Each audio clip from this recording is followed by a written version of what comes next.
बिछड़ना तो ज़रूरी है। बिछड़ना तो ज़रूरी है। ज़मीं भी एक दिन सूरज से बिछड़ी थी। कभी ये चांद बिछड़ा था। ये सारी कहकशाएं, रात के जंगल के आवारा सितारे सब यूं ही एक बार बिछड़े थे। चलो हम आज अपनी अपनी किस्मत में लिखी गर्दिश को लेकर वक्त के अंधे मदारों का सफ़र चुन लें। बिछड़ने से ताल्लुक टूटते कब हैं?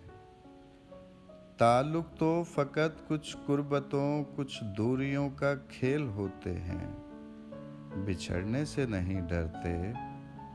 बिछड़ जाना भला कब याद रहता है? बिछड़ते वक्त की अफसुर्दगी बस याद रहती है।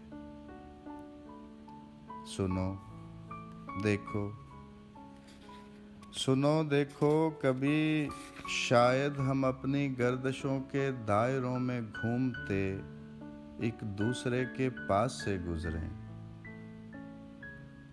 कभी शायद तुम्हें अपने ताल्लुक के समंदर में किसी हलचल की कैफियत यूं ही बेचैन कर डाले तो मुझको याद कर लेना।